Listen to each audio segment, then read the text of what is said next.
Hey everyone, thanks so much for joining us. We are going to go ahead and get started. My name is Erin Tinnen with the National Center on Domestic Violence, Trauma, and Mental Health. Today's webinar will be thinking about the opioid epidemic in the context of trauma and domestic violence, framing the issues.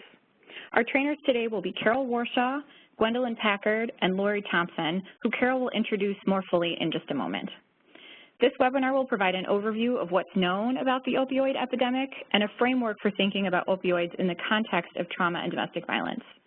Presenters will summarize current research on the epidemic, including unique issues faced by survivors of domestic violence.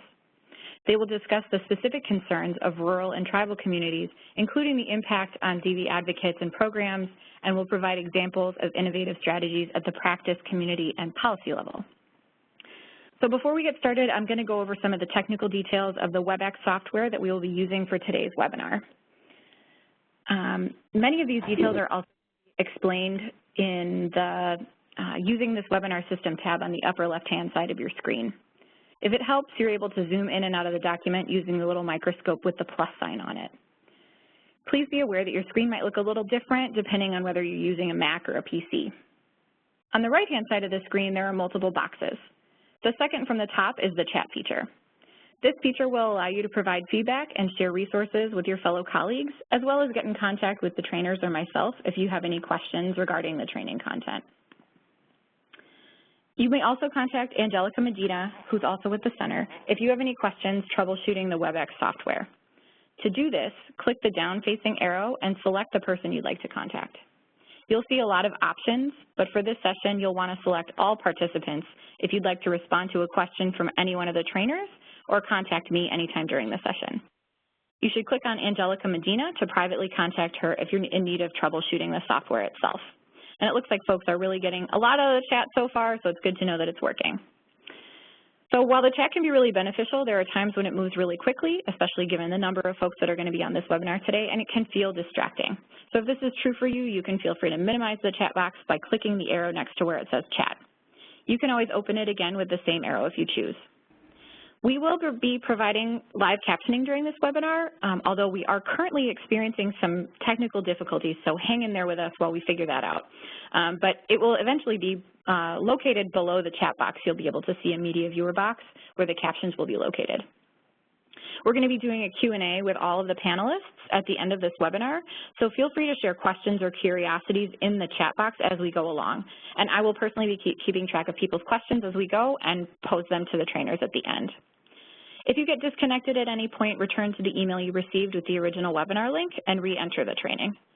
Sometimes the sound cuts out due to internet connection, so if you are connected through a computer and you find that this is a problem, you can call in from a landline or a cell phone.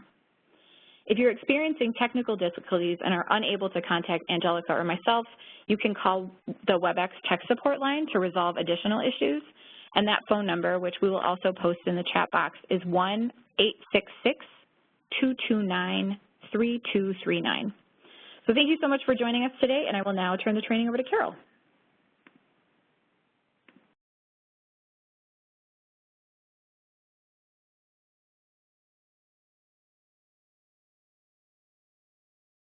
Thanks, Angelica, for helping make this happen, and thank you all for joining us and starting to think about these very complicated issues that we're all very concerned about.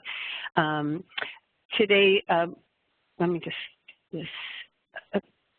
before we start, I just wanted to put up this disclaimer that our webinar is supported by our grant from the Administration of Children, Youth, and Families, Family Youth Services Bureau, Department of Health and Human Services, and the points of view in this presentation are those of the presenters and don't necessarily reflect the official positions of the U.S. Department of Health and Human Services.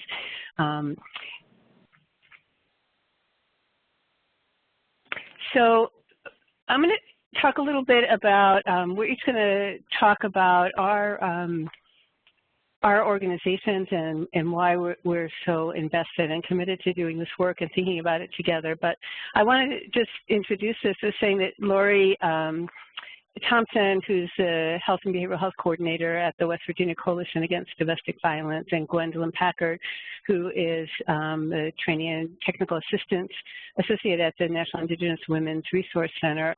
We've all been working together on these issues for many, many years. And part of the impetus for this particular webinar came from a pre-conference session we did at the Futures Without Violence National Healthcare Conference on Domestic Violence in September.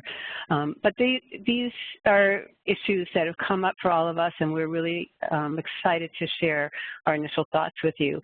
The National Center on Domestic Violence, Trauma, and Mental Health, as you know, is the Administration of Children, Youth, and Families FIPSA-funded special issue resource center that's dedicated to addressing these intersecting issues. And we do this through a whole array of training and technical assistance, research, policy development, and public awareness. And some of the exciting work that we've been doing in this area, many of you are familiar with the mental health and substance use coercion study that we did with the National DV Hotline in 2012, and a coercion toolkit that Erin and I are almost finished working on that will be for behavioral health and primary care providers on how to address those issues in practice. There's also research reviews that Heather Phillips has done, and a research and policy brief that's going to come out in the next couple of months that research that Heather Phillips and Richard White Domain are working on. We're also working with Dr. Elizabeth Krantz and Chelsea Palacchino at the McGee Women's Research Institute on trying to actually test out some of the substance use coercion questions and how they're impacting women who are pregnant and parenting and dealing with opioid use.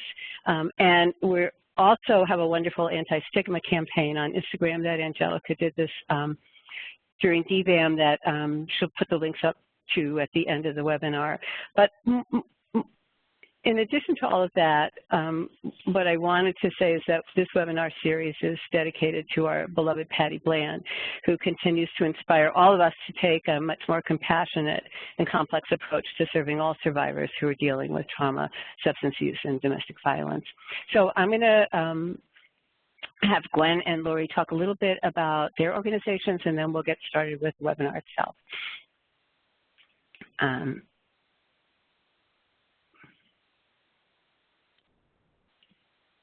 Gwen. Yes. Good morning, everyone, or hello, everyone. My name is Gwendolyn Packard. I'm Yehansawan, Dakota, and the Training and Technical Assistance Specialist with the National Indigenous Women's Resource Center.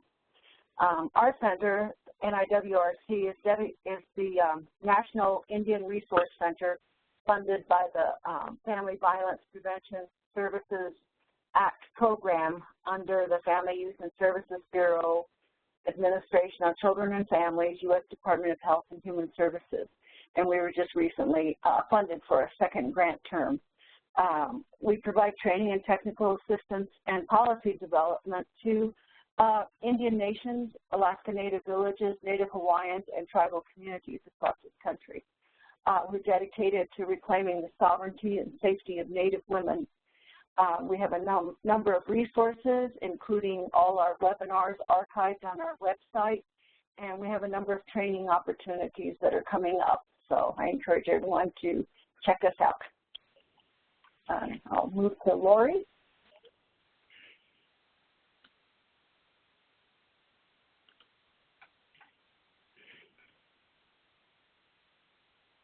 Laurie, you have to move the slide forward. Oh, I do. Let's see. There we go. Okay. I was trying to do it from my computer. I'm Laurie Thompsen, and I do the health and behavioral health work at the Coalition Against Domestic Violence in West Virginia. Our coalition is comprised of 14 licensed domestic violence programs. Each one has a catchment area of a certain number of counties, so all 55 counties are covered by one of our licensed programs, which are licensed through the Family Protection Services Board. And we all work cooperatively together to address the issues both at the local, state, and national levels in the work that we do. We work very closely with our member programs, of course, and do the certification for their advocates. We also work on training, education, outreach, We work with a lot of allied agencies, both on the statewide and national level. And our goal is really just to do whatever we can to enhance services and to enhance legislation, to provide opportunities for people to address the issues related to domestic violence through outreach, through public education, just anything that we can do. And we rely very closely on the work that we do, not only with our local licensed programs, but with programs such as Carole's National Center. We've done a lot of work with them and have used the materials for a long time to train our advocates on how to address these issues.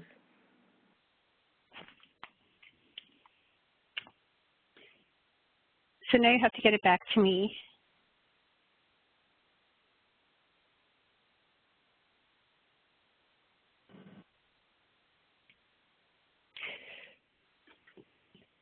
Thanks, Laurie and Gwen. I just want to let people know that I'm drinking lots of hot liquid and throat lozenges, but if you hear silence briefly, it's because I put myself on mute so I don't cough in your ears. So a quick overview is really basically what we said in the description, and as Gwen and Laurie and I have been working together on this and realizing how complex these issues are beyond treatment and services, we thought that we'd provide a basic overview of the opioid epidemic, and that piece will have a lot of graphs and data and slides, and the details of it aren't as important as just the general kind of walkthrough of how we've gotten here and where we are now.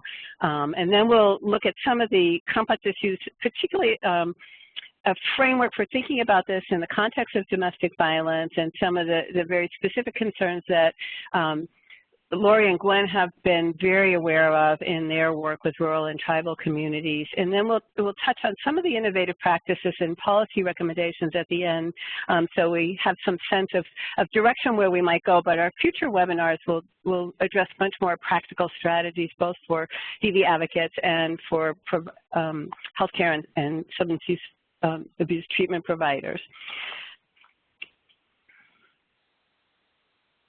So why think about these issues together?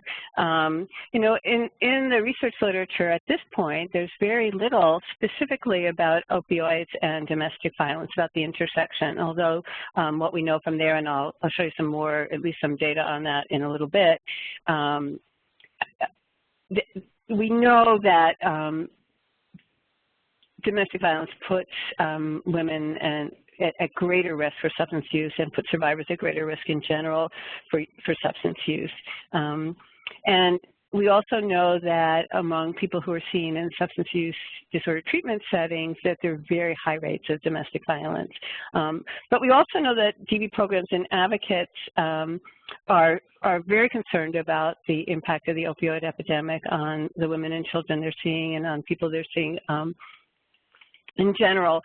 So part of what we want to do is think about the unique issues that DV survivors face in navigating both opioid use and domestic violence, the issues that domestic violence programs face, and the issues that substance use disorder treatment programs really need to be addressing in order to serve people well. Because we know that some of the issues that survivors face really impact not only their health and safety, but also their ability to engage in treatment and recovery.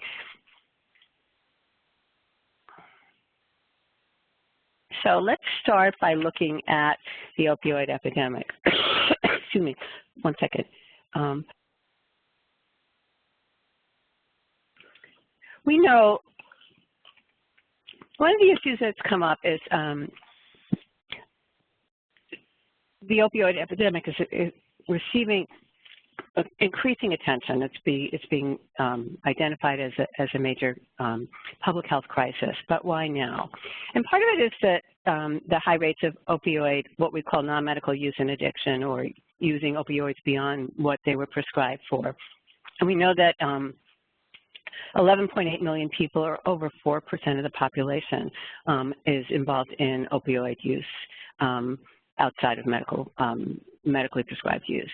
But the other issue that comes up is that there are high rates of opioid-related overdose deaths. And between 2000 and 2016, there have been 563,600 deaths, overdose deaths in general, and 2/3 of those, as of 2016 data, are due to opioids. And furthermore, the pattern of opioid-related deaths has been changing, and that in the most recent years, between 2015 and 2016, the rates of synthetic opioid deaths have increased dramatically, and those are illicit fentanyl and fentanyl analogs, which drove an 88% per year increase every year from 2013 to 2016. And the rate just between 2015 and 2016 doubled.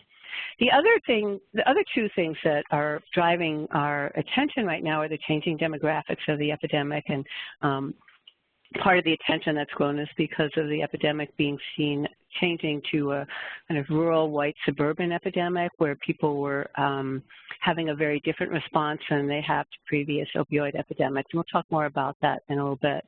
And then the other issue that's come up as part of the growing concern is concern specifically around women, women who are pregnant and women who are using opioids, and the impact on neonatal abstinence syndrome, which increased over 300% from 2000 to 2009. So there are a lot of factors that have contributed to why we're paying so much attention to the epidemic right now. And the next couple of slides are more kind of graphs and charts in trying to illustrate the things I just touched on. So this is from the SAMHSA National Substance Use and Health Study that was done, and this is a 2016 study that recently came out in 2017. And you can see that 11.8 million people use prescribed opioid pain relievers in the U.S. for other than prescribed purposes, which I just said. 10.9 million of those, it was opioid pain relievers only, and about 640,000, 1,000, it was pain meds plus heroin. And you can see that close to 1 million people were using heroin as well.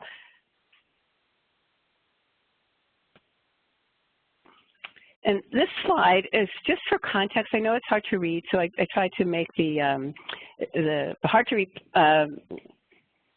text on the side more visible. And the point of this is to show that even though that 2.1 million people in the U.S. had an opioid use disorder, including 0.6 million who had a heroin use disorder, 20.1 million people in this country qualified diagnostically for a substance use disorder, and the highest percentage of that was alcohol.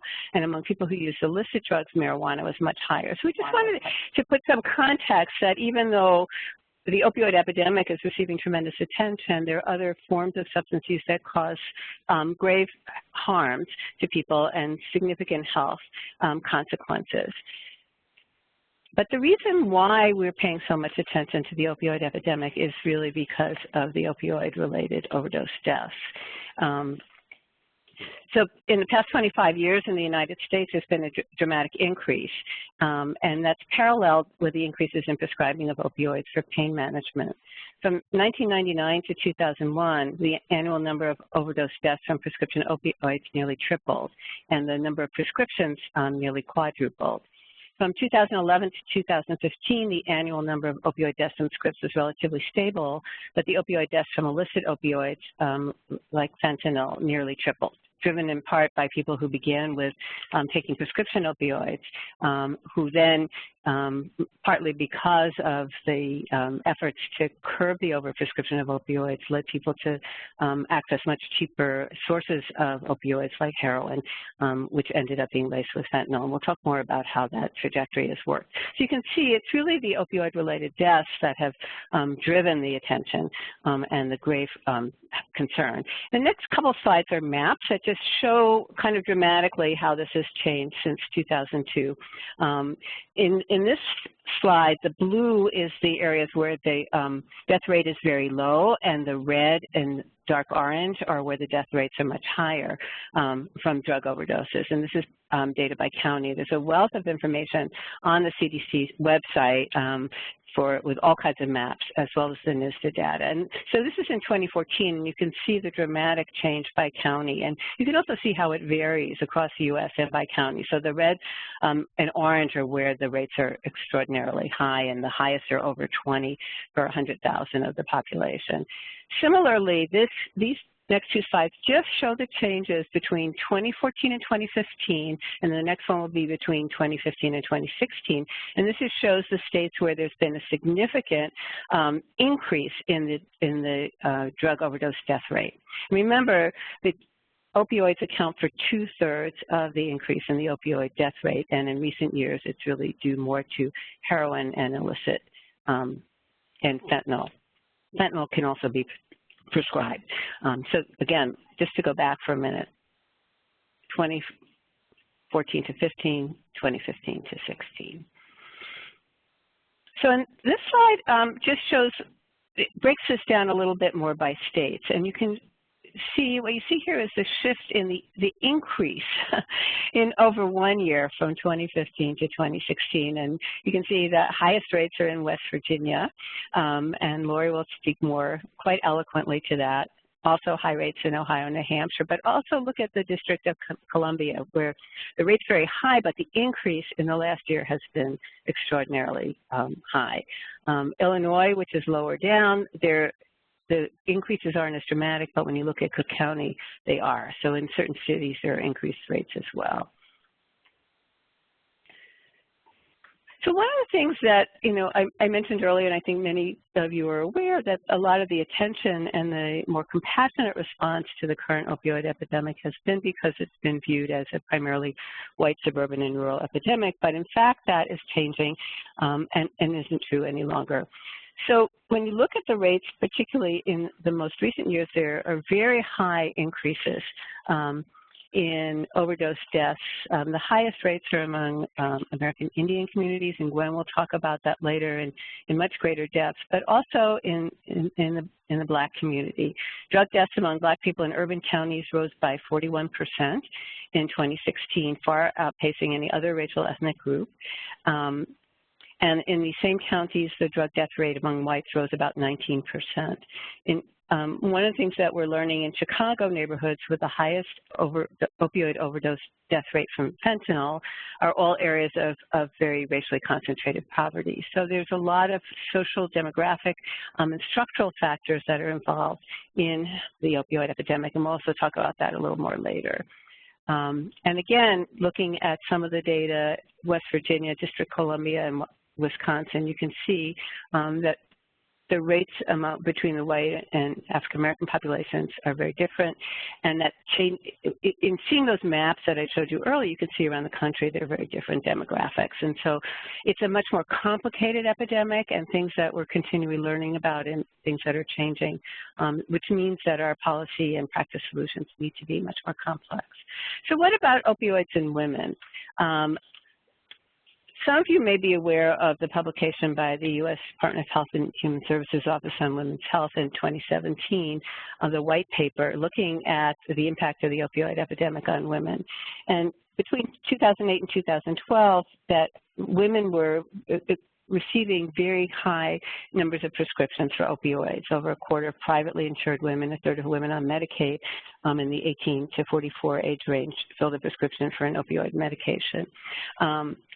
And that women and girls who are ages 12 and older were also at greater risk for using prescription opioids in ways that they weren't prescribed.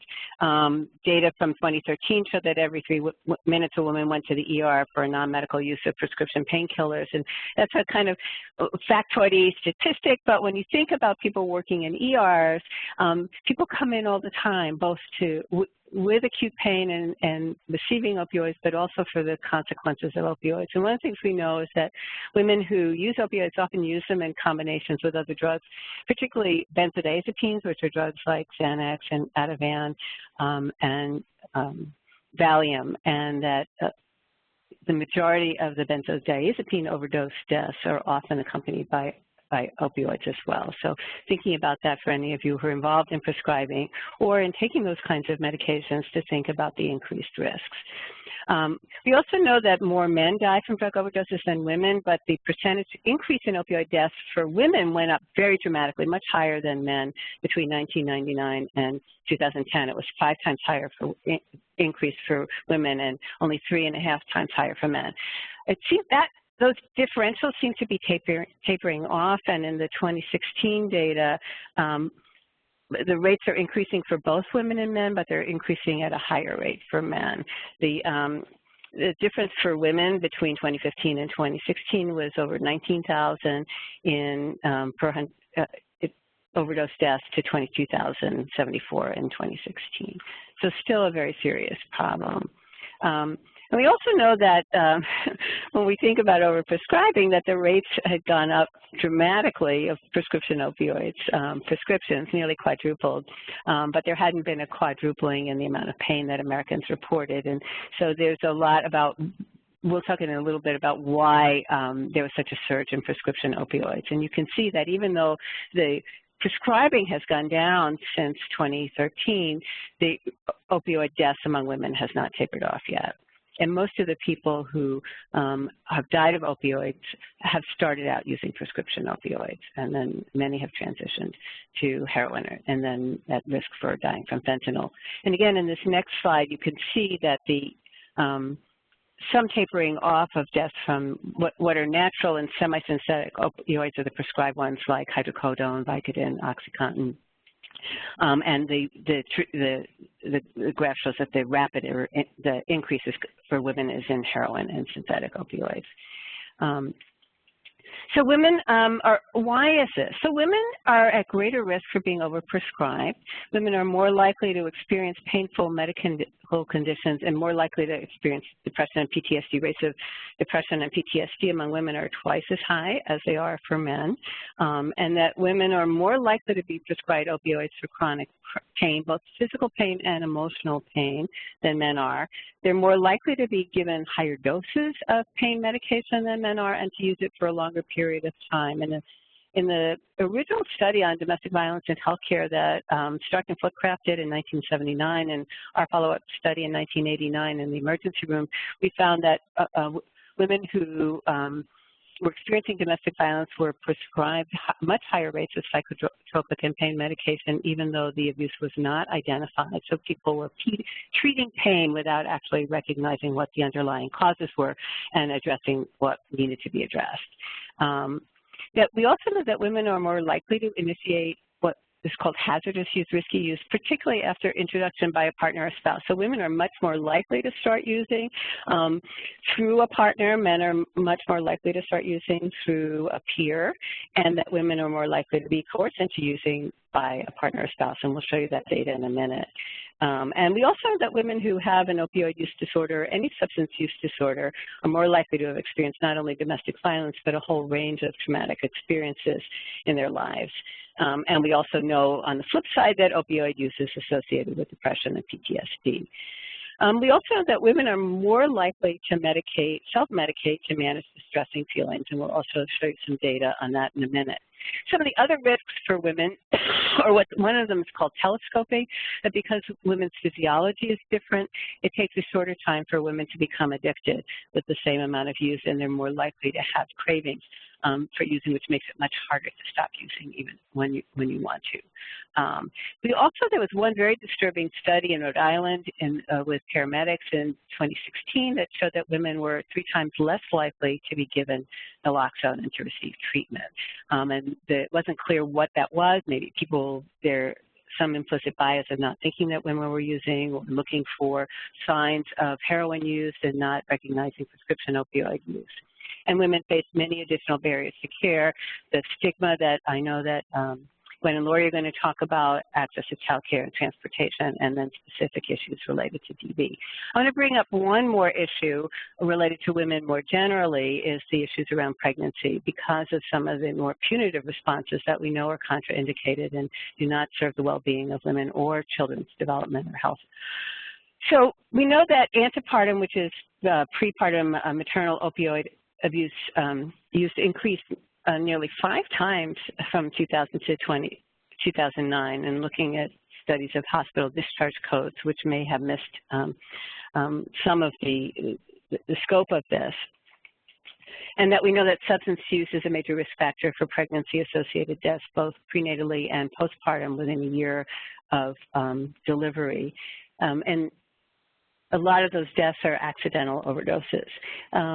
We also know that neonatal abstinence syndrome rates have increased dramatically. And there's a lot of complicated thinking about neonatal abstinence syndrome, and I just want to touch on that because many of you may be involved with women who are pregnant, who are using, and will need to be advocates for them. What we know is that medication-assisted treatment is the treatment of choice for opioid use disorder in pregnancy. There was a lot of thinking originally that people should be forced to go into withdrawal so babies wouldn't be born with abstinence syndrome. What we know is that there isn't very good data, but that is likely to be harmful, and that receiving medication-assisted treatment like methadone or buprenorphine helps women be stable, healthy during their pregnancies, and there's very regulated medical ways for helping taper infants from opioids once they're born. And we also know this has generated punitive responses in a lot of states. We know that in 24 states plus a district consider substance use during pregnancy to be child abuse, and 23 states plus DC have mandatory reporting, and 7 states require drug testing if you suspect an opioid use during pregnancy. And yet we know that when women get to stay with their children, when they're in the neonatal intensive care units with their children, the children do much better. The abstinence with the withdrawal for the infants is much slower, and the children and their mothers do much better. So any kind of treatment that allows them to stay with their children, that treats this as a medical condition, is really the standard of care. And you can see this from both the American College of OBGYN and the American Academy of Pediatrics have very clear statements to this effect.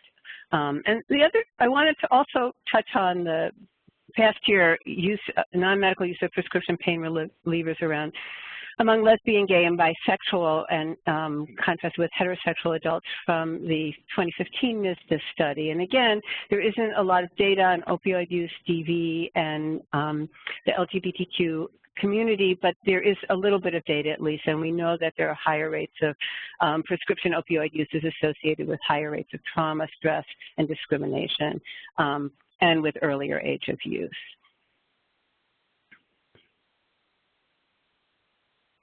So what about access to treatment? This webinar is not going to focus on treatment per se, but I just wanted to mention the 3 types of medication-assisted treatment: methadone, buprenorphine, which is Suboxone, which includes naloxone, which is an opioid overdose prevention drug, and naltrexone, which is not an opioid, but it prevents cravings. People have their very different needs, and their very different requirements for prescribing these different medications, and not all of them, everyone is different in what will work for them and what they can use and what they can tolerate and what's going to be helpful. So having access to all 3 types of treatment is really critical. There are lots of non-pharmacological forms of treatment, and I think what we know is that the most comprehensive multimodal approaches that are gender responsive, LGBTQ2SIA affirming, trauma-informed and trauma-specific, and culturally responsive are the ones that are going to meet the needs of most people, but there are lots of peer approaches as well. And the other piece is opioid overdose prevention and harm reduction, making sure that people have access to naloxone and other harm reduction strategies. So it's thinking about the kinds of things that are helpful, but recognizing that they're not available to most people. And so from a policy perspective, as advocates, as treatment providers, as members of our communities, those are critical issues that we need to address. In the 2016 NISDA study, they identified that 21 million people were in need of substance use disorder treatment, and only 1 out of 10 received it. And when you look at some of the maps, this is just of the substance use facilities that offer medication-assisted treatment in the 2016 data, and the ones that offered all 3 types, which is really critical, was very, very few and far between. So again, another policy issue. We know for DV programs, accessing treatment is critical, and so thinking together about how to address, some of the new opioid-related policies is going to be critical. So I just wanted to talk for a minute about chronic pain and opioid overprescribing, the role of the pharmaceutical industry in promoting this. We know that there was kind of 3 phases to this epidemic, and that there was overprescribing in the 70s and 80s led to underprescribing in the 90s, and then overprescribing again. People were living longer with chronic pain conditions. Some of the other medications were problematic because of cardiovascular disease and liver disease with Tylenol. There was a big push by the pharmaceutical industry to market opioids for moderate pain when it wasn't indicated, and there was a targeting of opioids to areas where people were dealing with economic displacement, poverty, social dislocation. So there's a wonderful analysis of this by by Dasgupta and colleagues and Case et al. In one in the American Journal of Public Health, looking at the supply factors that has led this to be thought of as this is a medical problem by the pharmaceutical industry and physicians, and the solutions are medical, to which is very different than the ways that the opioid epidemic previously were perceived as more moral failings that needed to be criminalized. But it's also looking at the demand and thinking about the kinds of diseases of despair and the nexus of substance use, suicide, depression, metabolic disorders, and thinking about what it is about structural factors and social determinants, economic displacement, concentrated poverty, that also contribute to the opioid epidemic and need to be factored in if we're going to change it. So thinking about not only a clinical versus criminal justice approach, but also what kind of access to treatment and resources. For example, in New York City, where methadone treatment started, there are a lot of methadone clinics, but the people who have access to them are mainly people of color, and the people who have access where you have to go every day, where you have to be drug screened, where you have to be ID'd, and you have to spend time there, as opposed to Suboxone, which you can get in a private physician's office and go to work, that the majority of people who have access to Suboxone have private insurance and are white. So thinking about even the disparities in who has access to treatment. But that brings us back to thinking about DV and gender-based violence and the role of coercive control, and how, again, when you're thinking about what drives opioids, there's who's benefiting, who's exploiting people's use, and who controls their use. So let's look at this in the context of domestic violence. I think we already talked about the high rates of substance use among survivors of DV. There's data on women, most likely cisgender women, also higher rates among gay men and trans women. And the little bit of data on substance abuse in trans women is on gender abuse and abuse that's targeted towards people's sexual identity. And we also know there are very high rates of substance use and opioids among women, DV among women seen in substance use treatment centers. One study of a methadone clinic, and 90% had experienced domestic violence. And again, if you're a survivor of domestic violence, much higher rates of chronic pain, both physical and emotional, more likely to be prescribed pain medication, including opioids. We know that self-medication is common, but in the context of DV, survivors are often coerced into using, and that once you're using, that increases your risk for being coerced and controlled by an abusive partner. So people who abuse their partners, and we know this from all of the work that everyone has been doing around the country on this issue, from survivors and from advocates, and also from the study data that I'll show you in a minute. But we know that people who abuse their partners actively undermine their sanity and sobriety, then try to control their ability to engage in treatment, then go ahead and try to sabotage their recovery efforts, and then use that against them to discredit them with potential sources of protection, to jeopardize their credibility in court, and to undermine their ability to maintain custody of their children. And then, in the case, may often exploit their partner's substance use for personal or financial gain, and we see that very clearly in the case of trafficking. So this is the data from the Hotline study, over 3,000 callers who were not in crisis.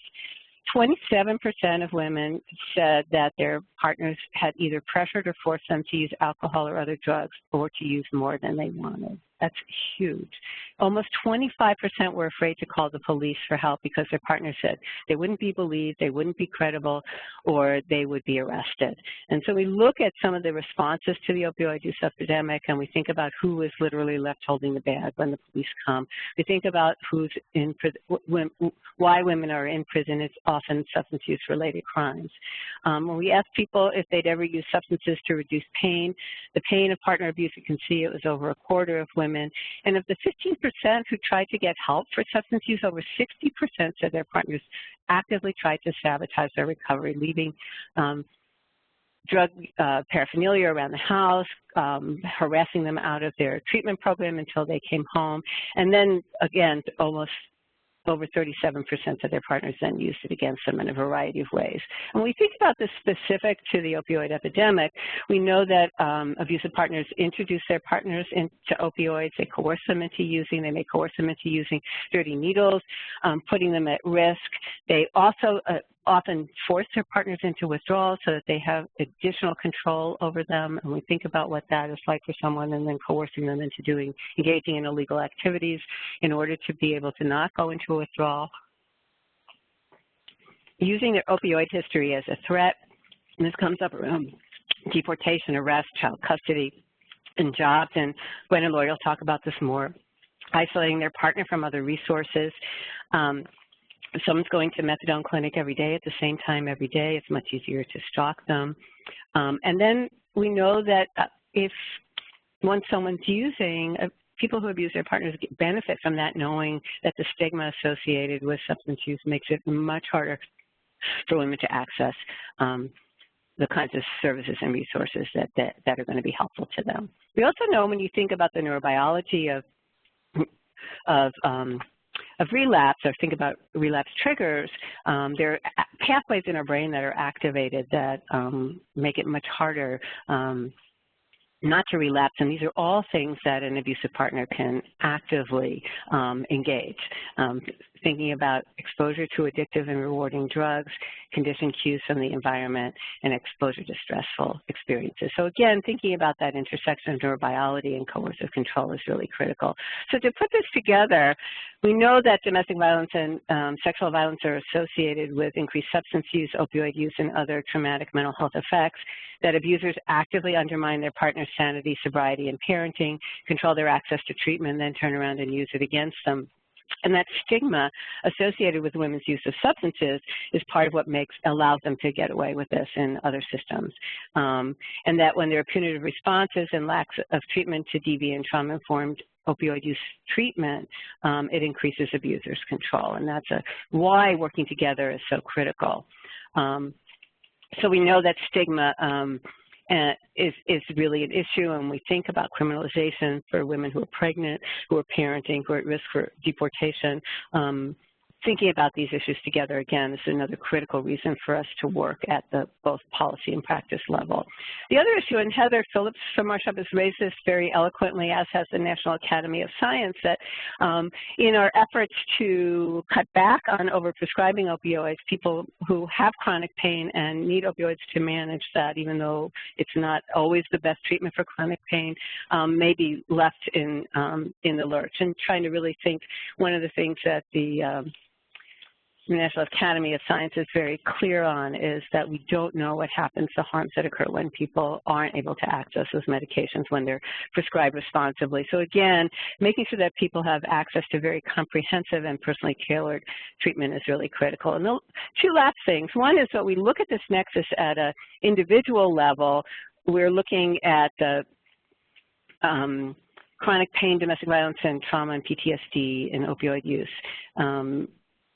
We're talking about the things that contribute, the lack of access to services and the risks that survivors face. But if we take this out to a macro level, we all need to be thinking together about what are the financial factors that are driving both the opioid epidemic and now the MAT treatment. And again, MAT is life-saving, but making sure that people have the more comprehensive types of treatment available, and that we address some of the root causes that drive the need for self-medication is really critical. Again, that factors into the political factors and what are the things that we all need to do together to make sure that these issues are all addressed together, not in siloed ways. And the gender-related factors around coercion and control and how this comes up around domestic violence and trafficking and who is benefiting all play into the work that we're doing together. So before we continue, just take one moment to breathe and absorb. There's a huge amount of information, and there's lots of resources with charts and graphs that we can make available to you that you can look at in order to kind of try to absorb this yourself. Some websites have it by state and by county, including money from the Mental Health Cures Act that's coming into your state that you can look at as you're trying to be part of the process of creating change. So I'm going to turn this over now to Laurie.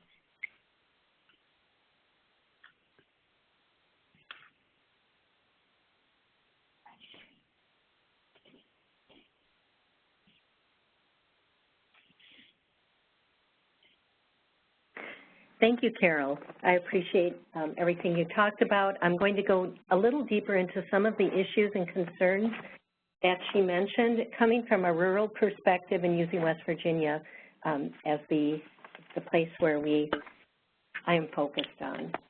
I'm starting off with a beautiful picture of West Virginia because it's a lovely state with strong, independent people who right now are really grappling with a very, very critical issue that's affecting our entire nation, but especially affecting right now what is going on in West Virginia. We have the highest rate of drug overdose deaths in the country at this point. And I'm not going to read through these statistics, but you can see them, and when you download them, you can look at them more closely. But I do want you to know yesterday's headlines in the Charleston Gazette came out with a new report released by our DHHR that gives further information on the opioid overdose statistics. These include that 81% of the people who overdosed interacted with at least one type of healthcare provider in the 12 months prior to their death. Additionally, in the 30 days prior to death, nearly half, 49%, of females who died had a controlled substance prescription in the last 30 days prior to their death. Males, it was about 36%. Those who died of an overdose were 3 times more likely to have 3 or more prescribers compared to the overall controlled substance monitoring program population. And of course, not all of those who had an overdose had a prescription for their medication. 33% of those who died had no record of a prescription at their time of death. This is the latest information that has come out. Additionally, at present, the majority of fatal overdoses are being caused by heroin and fentanyl, though 65% of those who died had a prescription for a controlled substance within the previous year. West Virginia also leads the nation in the number of babies being born with neonatal abstinence syndrome. The most current data shows that NAS reported 37 per 1,000 West Virginia live births. Nationally, the number is 7 out of 1,000 live births. So the rates are phenomenally high. There's so many more statistics that can be added, but this gives you a sort of a snapshot of what we're dealing with. The opioid epidemic, of course, is a national crisis, and much of what I'm going to discuss today will resonate with people from many different communities, not just rural or Appalachian. The same concerns and issues can be found in a variety of settings. However, we really need to look at why West Virginia and other rural and Appalachian communities are being especially affected so hard. So today I'll share some of these issues on kind of a broad stroke view with the understanding that a lot more discussion, work, research, and strategic initiatives are needed.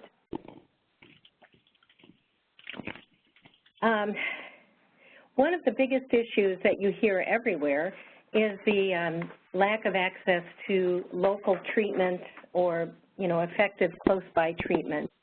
The lack of services seems to be the #1 issue for so many rural communities nationally, both for substance use and for mental health services. Sometimes people in West Virginia have to drive 2 to 3 hours or more to get to the closest facility. When services are there, everyone knows you're going, oftentimes, if it's in your own community, because it is such a small community. The other issue is with follow-up services. If you can find a bed, there are treatment services, but not much for ongoing recovery services once the treatment has ended. A person may end back in the same situation in a small community with the same people and possible ongoing issues related to intimate partner violence as well as the substance use. Other concerns are with the few local services, victims of intimate partner violence may see the person who is abusing them in the same treatment program or going to Narcotics Anonymous or Alcoholics Anonymous meetings. There aren't many gender-specific services that are offered. And some of the other issues, even in terms of that particular concern faced by some people who are being victimized, I can think of one person in particular who is on my she worked at one of the local mental health hospitals, a state-run hospital, and she called me up one day to talk to me about what she could do with a specific situation.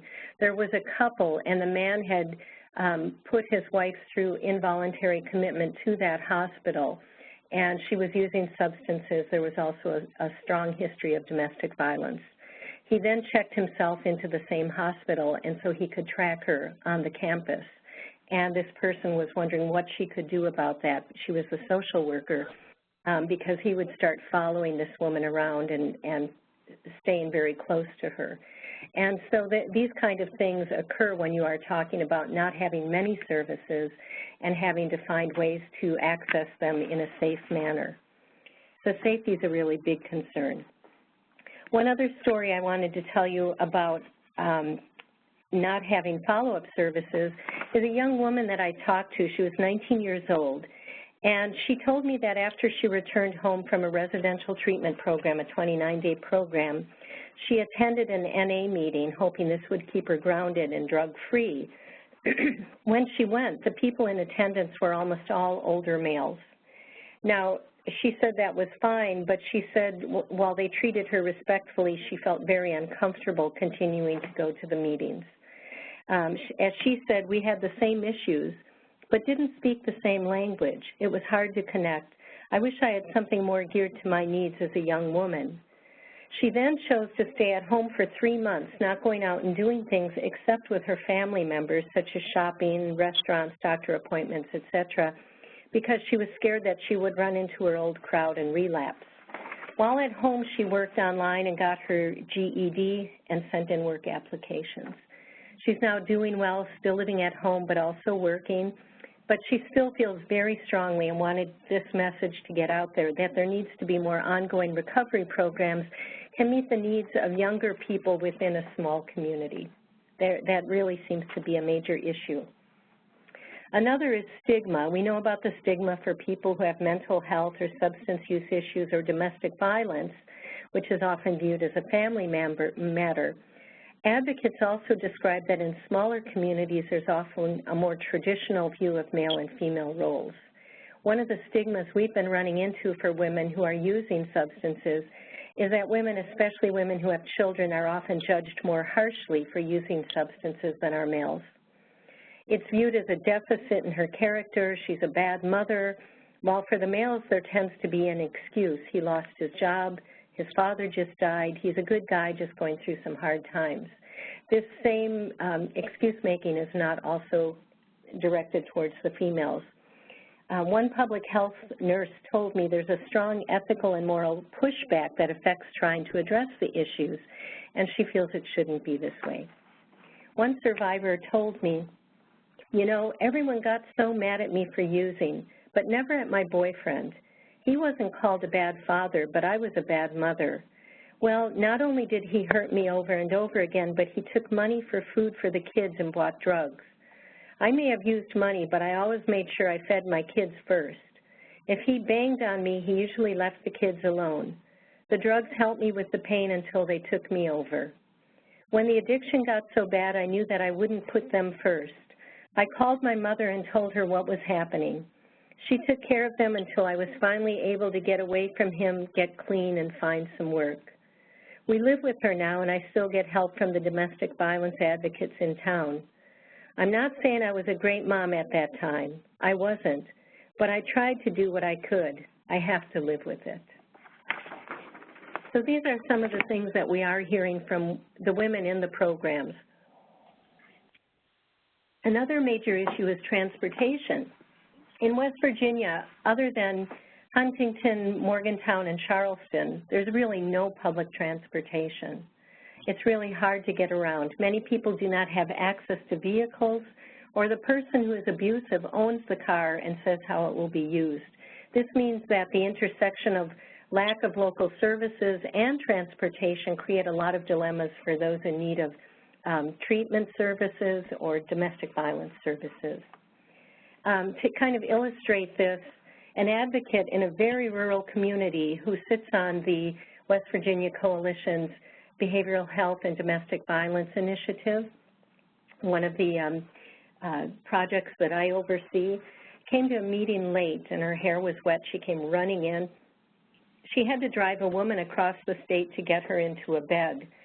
She had left at 11 p.m. the night before, stayed with her until she was admitted in her room, and then turned around and drove back home, at which time she showered and then drove another 1.5 hours to come to the meeting.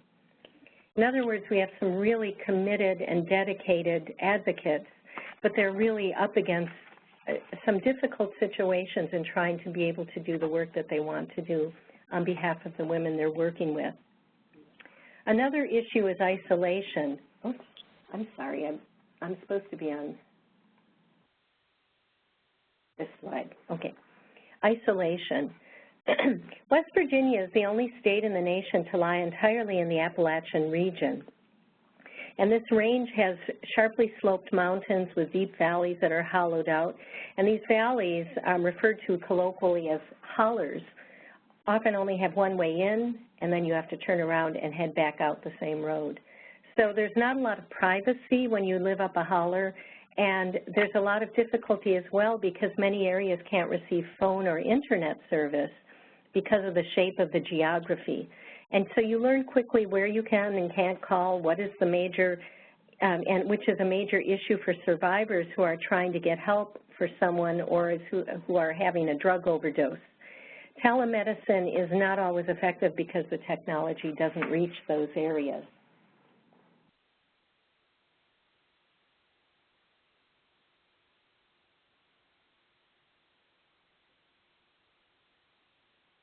Okay.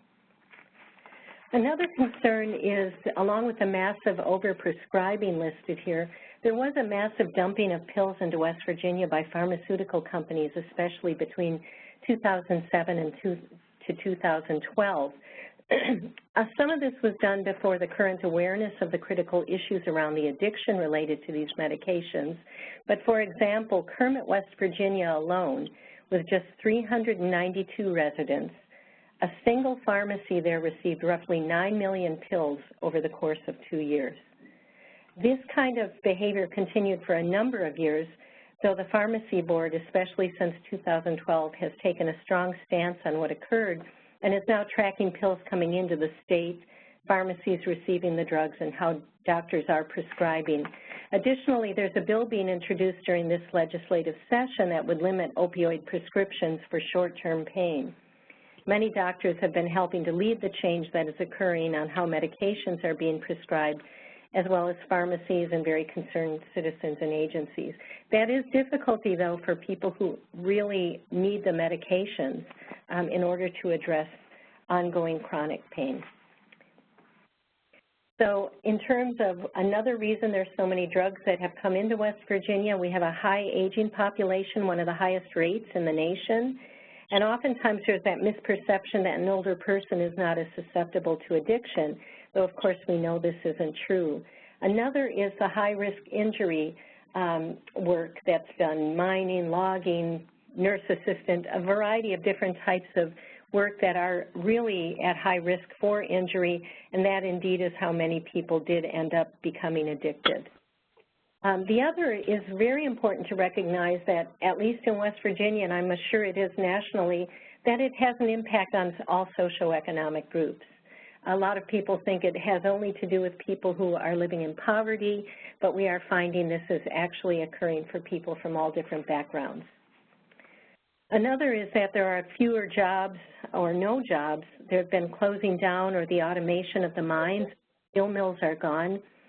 So, and also sometimes if a person has been taking drugs, they can't pass the drug screens, so they can't get a job. And others will sell medications so they could get heroin or other drugs. And this ties directly into insurance and money issues with no funding for help. Low-wage jobs with hours shortened so that insurance isn't part of the package is also an issue. So one of the things I've heard over and over and over again are people saying, I feel so sad, I feel despair, I don't know what to do, I feel helpless. And this is sort of a common theme that I heard from just about everyone I spoke with, domestic violence advocates, people coming into programs, people in the community trying to address it. It's just overwhelming. And there's so many other issues, but I'm not going to go into all of those right now. Here's the impact on our advocates and our domestic violence programs.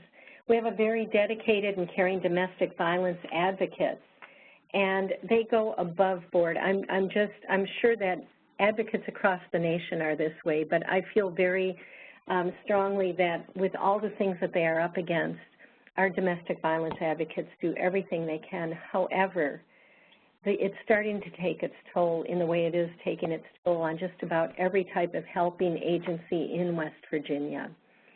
In conversations over the past few years, I found that the #1 issue that they are grappling with and doing the work is that of substance use, especially opioids. Some of the programs stated that as high as 75% of the women coming for services have some sort of issue with addiction. These are quotes from some of the advocates I spoke with. I can't even find services for my own family, and I'm being asked to find it for others. I want to be a good advocate, but this is so frustrating.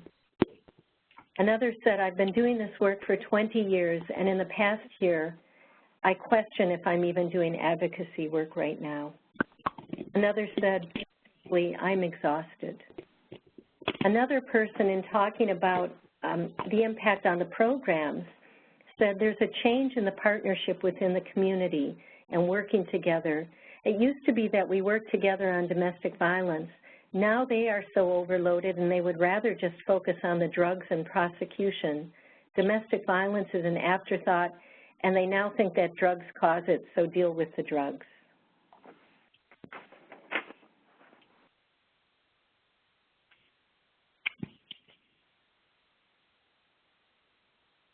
The impact on the survivors are oftentimes that drugs are viewed as a Band-Aid to get through the day.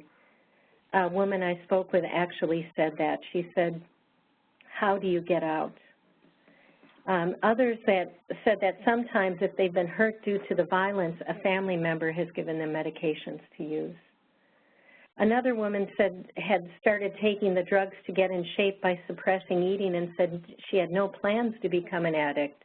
She said, no one plans to become an addict. My husband kept telling me that he would leave if I didn't get in shape, and so my sister said to take some of her pills. Someone else said, I'm glad they're going after the pill mills. They ruined my life. But what we're finding more and more is that women are showing up, their children have been taken away from them due to the use of substances and other issues related to that, and what happens is they go to court and they are denied access to their children because of this and not offered other services.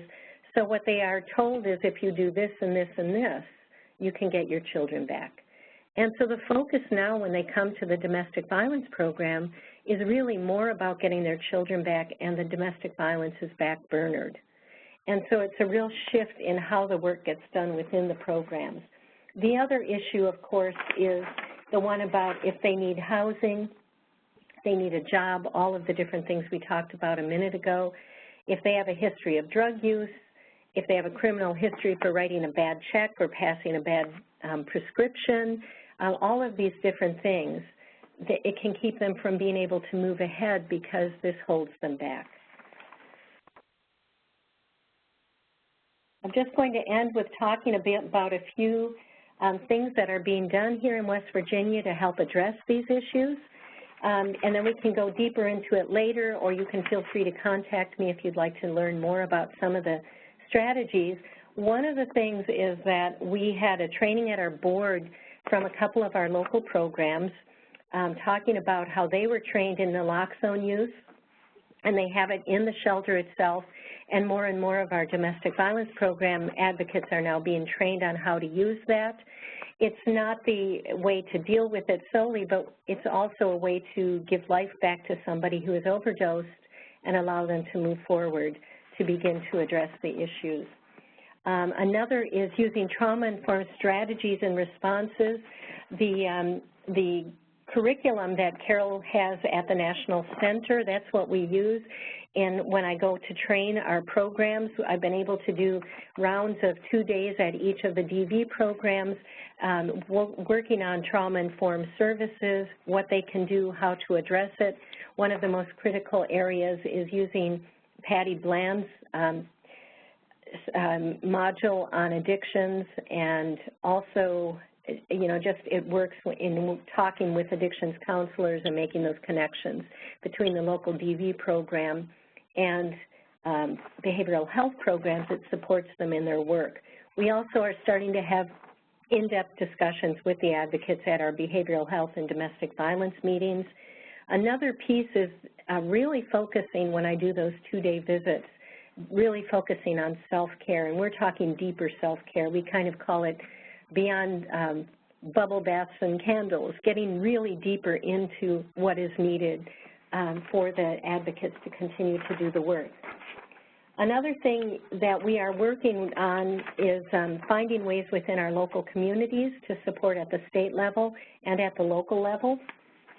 One of the things that West Virginia has done is that they have now a helpline. It's called Help for West Virginia. It offers a 24/7 call, chat, text line that provides immediate help for any West Virginian struggling with an addiction or a mental health issue, and it's funded by our DHHR. They also encourage their own DHHR workers as well as people they're working with to use the line if needed.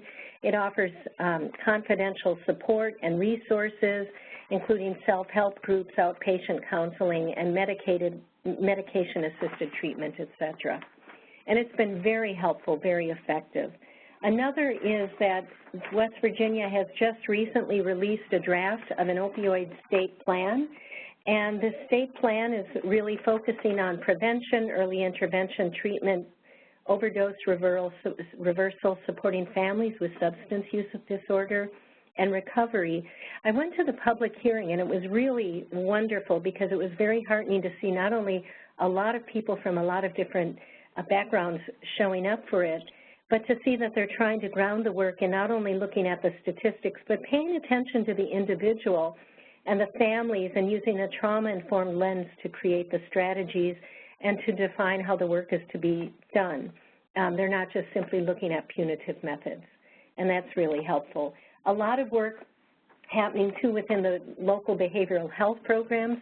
One of the local behavioral health program in the southern part of the state actually contacted the local licensed domestic violence program and said, we would like to be able to work with you on maybe having people from our agency, after they've gone through the 29 days of residential treatment, that they could then go on to your program and be admitted into the domestic violence program, and then we could come and continue to do treatment with them.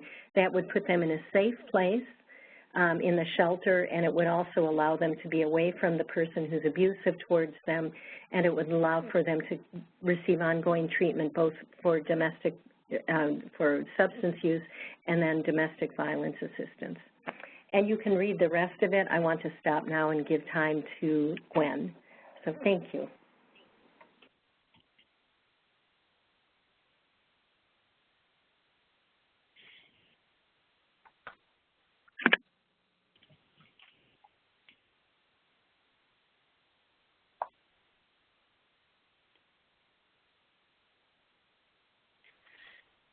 Hi, this is Gwendolyn Packard. I want to thank Carole for laying the foundation for this important work that we've been engaged in for the past year now. And I also want to thank Laurie for focusing on a lot of the rural issues.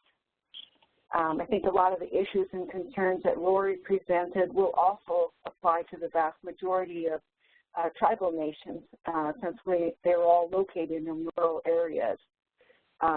Many of our tribal communities are seeing unemployment rates that are really off the charts, and so I think a lot of the data that Laurie shared certainly applies to a lot of our communities. The opioid crisis is a huge public health issue all across Indian country. In 2014, the incident rate for opioid-related deaths among American Indian, Alaska Natives, ages 15 to 64 years old, was higher than all other racial groups in the U.S. 1 in 10 American Indian, Alaska Natives age 12 and older have used prescription painkillers for non-medical reasons. And American Indian and Alaska Natives are twice as likely as the general population to become addicted to drugs and alcohol, and 3 times as likely to die of a drug overdose. Opioids are highly addictive, and it doesn't take long to become addicted. A broken leg, an injured back, a car accident. We hear these stories all the time about people sharing how they became addicted and the consequences and the impact that it had on their family and on their community. As seen in this chart, as well as several of the charts that Carole showed, American Indian Alaska Natives face the highest rates of overdose in the country. In one small tribal community of 300, 12 people died from overdose in the past year. You can see what a devastating effect this is having. And also, as we saw in Carole's slides, there's a dramatic upswing in overdoses from opiates across all peoples in this country. I live in New Mexico, Albuquerque, New Mexico, and here in New Mexico, for years we've always been in the top 10 in the nation from drug overdose deaths, but recently, in the latest data, we dropped to 12. And while this might seem like a success, and that we're doing some new innovative things to change this picture, authorities are quick to state that it is most likely that other states are seeing sharper increases and rises in overdose deaths due to opioids, including heroin and fentanyl.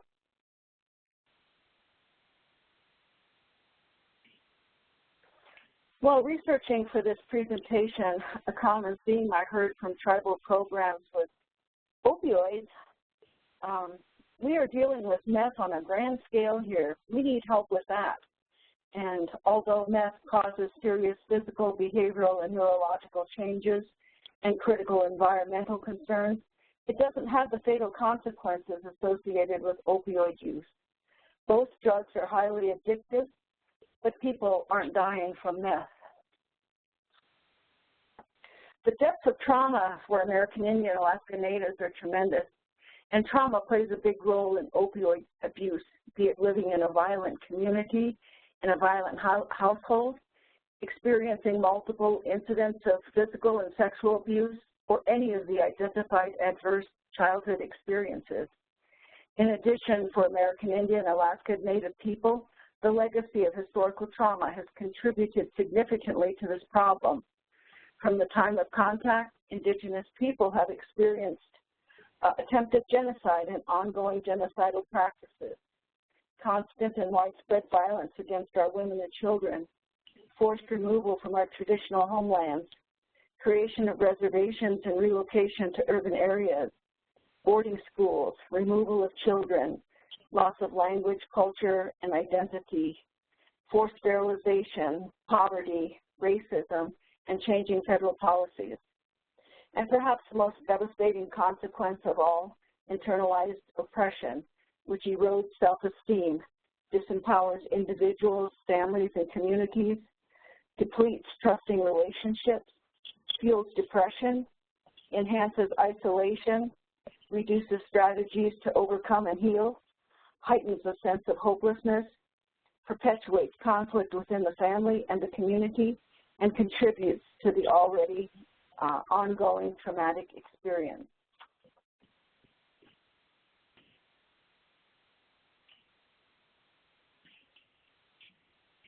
Sorry, I'm having problems moving the slides. In our historical legacy, we experienced a period of forced removal of our children.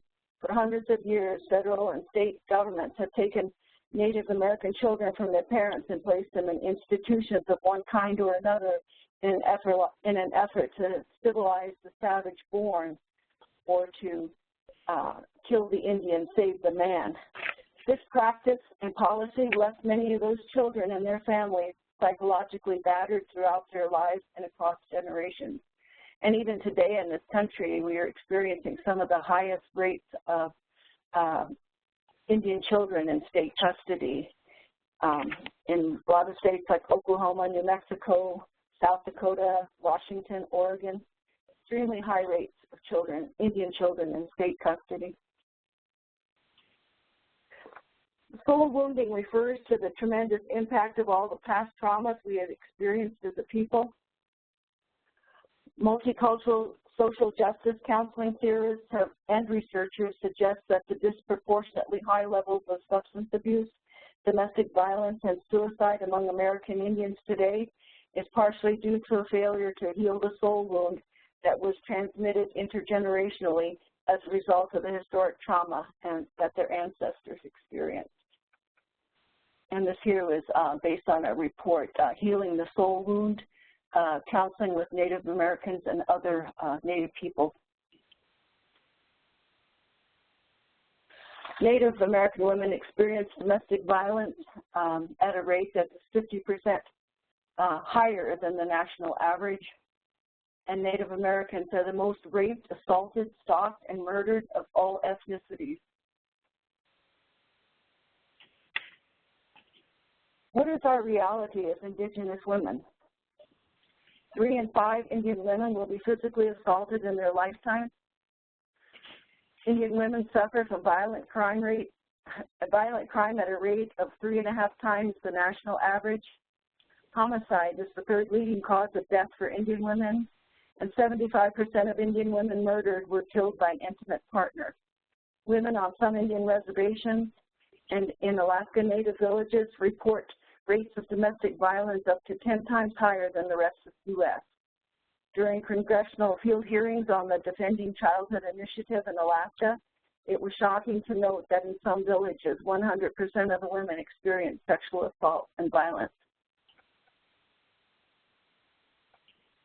I'm going to talk a little bit about the Indian Health Service, which is the primary health care provider for the majority of the 567 federally recognized tribes.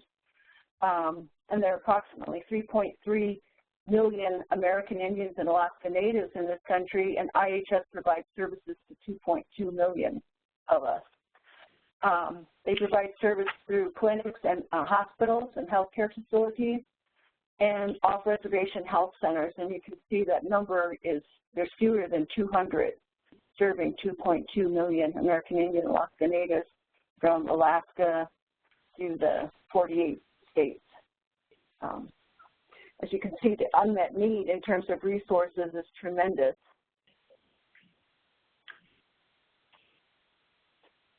What are the connections to domestic violence? There are 3 major areas that stand out in what we are seeing across our nations and in off-reservation communities with regard to opioid use. One is self-medicating, and I know Carole talked about a lot of this in her slides, but I'll just talk about these 3 here for a minute. To deal with self-medicating, to deal with all the trauma, including domestic violence that they are experiencing.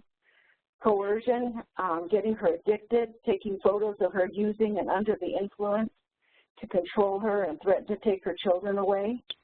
And trafficking.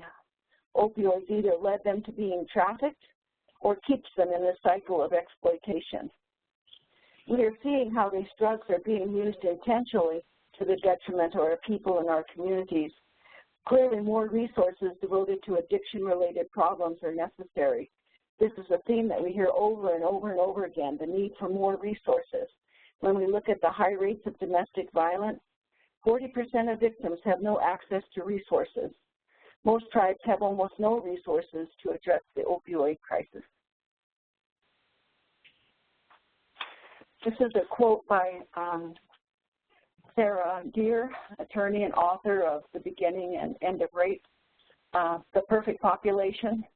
If you're a trafficker looking for the perfect population of people to violate, Native American women would be a prime target. You have poverty, you have a people who've been traumatized, and you have a legal system that doesn't step in to stop it.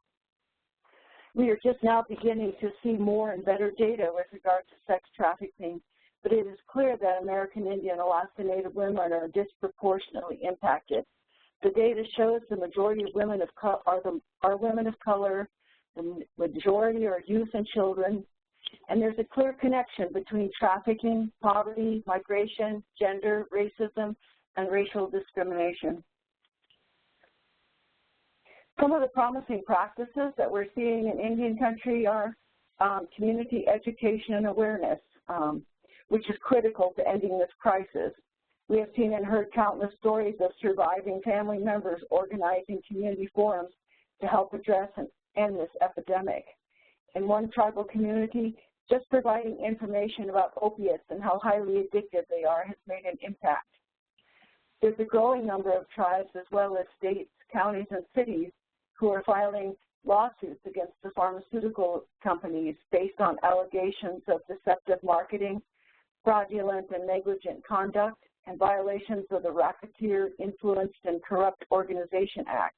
For the most part, they are primarily seeking monetary damages to pay for treatment programs which are scarce, inaccessible, and non-existent in most places. Certainly, big pharma and overprescribing have played a huge role in this crisis, but as communities have become educated and aware of the dangers and fatal consequences, we have seen safer prescribing practices, including prescription drug monitoring programs. At more than 90 IHS clinics, they have begun dispensing naloxone, a medication that can reverse the effects of prescription opioid or heroin abuse. One unintended consequences, however, of this is that some people who are really in need of pain care or pain management aren't getting the help that they need. They're being told to take Tylenol and things that aren't really going to help them deal with the pain they're experiencing. More and more communities are providing naloxone or Narcan along with training to prevent overdose deaths from happening. Some of the issues here are that once someone has become addicted, they will use anything they can get their hands on. We are seeing large-scale use of heroin and manufactured fentanyl in our communities. Some tribes are using Narcan, and addicts can get really upset when it takes away their high. Despite being warned that their high will come back, they'll often use, which of course can result in a fatal overdose. Numerous tribes offer safe needle exchange and train staff and distribute naloxone to tribal members. Everyone seems to agree that medication is absolutely critical before any counseling or other work can be effective. Increased utilization of naloxone, increased access to medication-assisted therapy for opioid dependencies are imperative. The Bureau of Indian Affairs is training over 500 of their officers as first responders to provide emergency treatment. Also, many tribes have healing to wellness courts, which are great because they offer treatment and traditional healing opportunities as opposed to a punitive or criminal justice response. Here are some of the tribal programs that are doing promising work in this area. The Lummi tribe in Washington State with their Healing Spirit opioid treatment program, which offers medication and counseling. The Muckleshoot tribe in Washington is 8 years old, and it provides medication and counseling, and they are adding a new women's and children's center and addressing long-term housing needs. Leech Lake in Minnesota is offering culturally focused substance addiction recovery services. Fond du Lac in Minnesota is probably the first opioid addiction treatment center in Indian country using medication and counseling. The White Earth program in Minnesota, MOMS, Maternal Outreach and Mitigation Services, is treating overdose and helping pregnant women, mothers, and children. Long-term treatment offering both inpatient and outpatient treatment, and they are located both on the reservation and in the cities, Minneapolis, St. Paul.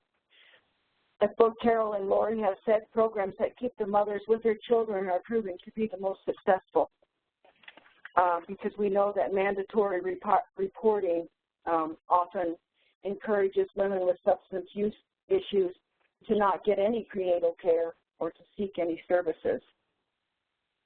The Cook Inlet Tribal Council Recovery Services Department is one of only 2 detox centers in Alaska and provides treatment to about 850 individuals each year. Services include detox, residential inpatient, and outpatient care, screening, assessment, and referral. And they are currently working on building partnerships with other foundations and organizations in Alaska. Creating innovative partnerships include working with addiction specialists and integrating Western and traditional modalities of treatment.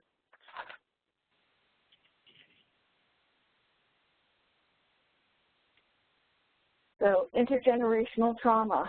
To understand how to move forward, we must first talk about what has happened.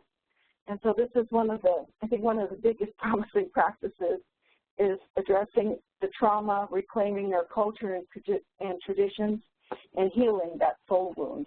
And this is something that's starting to happen in a lot of tribal communities across the country.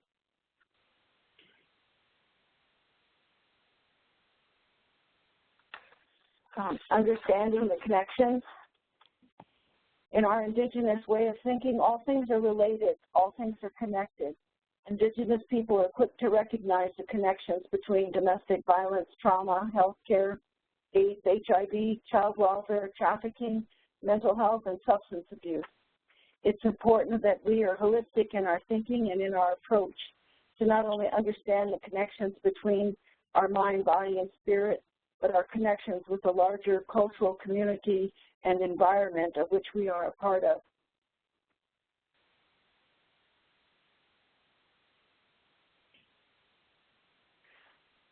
Harm reduction is our way of life. Harm reduction is, in the traditional sense, means keeping our community safe and reducing the harms we face, using tools that work best for our people, using substances without stigma and without judgment. It may mean keeping one another safe while using substances. It involves community-wide efforts to reduce everyday risk and harms. It means addressing safety in unsafe situations. And I just wanted to close with a quote. This one was from a hearing on opioid abuse in Indian country. Northern Plains tribal member said, there is common agreement that our country's drug epidemic is rooted in historical and generational trauma. There is also common agreement that as a tribe, we are strong and resilient and can create and support in order to heal the next generation. So, thank you for listening to me, and I'll turn it back to Carole.